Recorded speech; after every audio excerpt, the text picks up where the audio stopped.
Birleşmiş Milletler İnsan Hakları Komiseri Michelle Bachelet, BM'de keyfi gözaltılar nedeniyle Çin'e tepki gösterdi. Doğu Türkistan'da yaşanan insan hakları ihlallerine değinen Bachelet, Uygur bölgesine devam eden kaybolma ve keyfi gözaltı raporlarını doğrulamak için Çin'e erişim yolları aradığını söyledi. İYİ Parti Şişli İlçe Başkanı Ahmet Ünal, partisinin Uygur Türklerinin akıbetini öğrenmek için Çin ile temas kurma talebinin bu konuda atılmış önemli bir adım olduğunu ifade etti.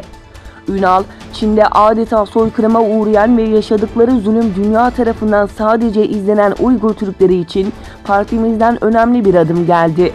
Dışişleri Bakanlığı'nın bu talebin gereğini yerine getirmek üzere harekete geçeceğine inanıyorum şeklinde açıklamada bulundu. Avrupa İstatistik Ofisi 2017'ye ait AB ülkelerinin vatandaşlık verilerini açıkladı.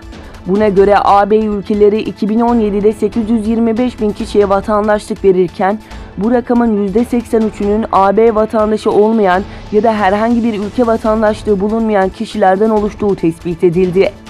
Yüksek oranda yaşadıkları ülkede vatandaşlık alanlar, Faslılar, Arnavutlar, Hintler, Türkler, Romanyalılar, Pakistanlılar ve Polonyalılar olarak ön plana çıkarken, bu grup toplam vatandaşlık verilen kişilerin %34'ünü oluşturdu. Çin Halk Cumhuriyeti askeri alanda da Amerika Birleşik Devletleri'ne gözdağı vermeyi sürdürüyor. Pekin savunmaya ayırdığı bütçeyi yıllık ekonomik büyüme oranının üzerinde tutarak %7,5 arttıracağını duyurdu. Buna göre Çin 2019 yılı için savunmaya 177 milyar dolar ayıracak. Amerika Birleşik Devletleri'nden sonra savunmaya en fazla bütçe ayıran ülke olan Çin dev bir adım daha attı. Çin'i yakından takip eden uzmanlara göre ise Pekin'in savunma harcamalarının faturası açıklanan 177 milyar dolardan çok daha fazla.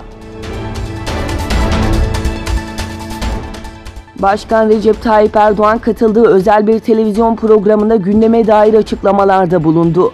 Başkan Erdoğan S-400 üzerine gelen bir soru üzerine S-400 konusunda işi bitirdik, geri dönüşümüz olamaz, belki S-400'den sonra S-500'e gireceğiz dedi. Ayrıca ABD Dışişleri Bakanlığı, Türkiye'nin Rusya'dan S-400 hava savunma sistemleri alması durumunda çeşitli yaptırımlar uygulanabileceğini açıkladı.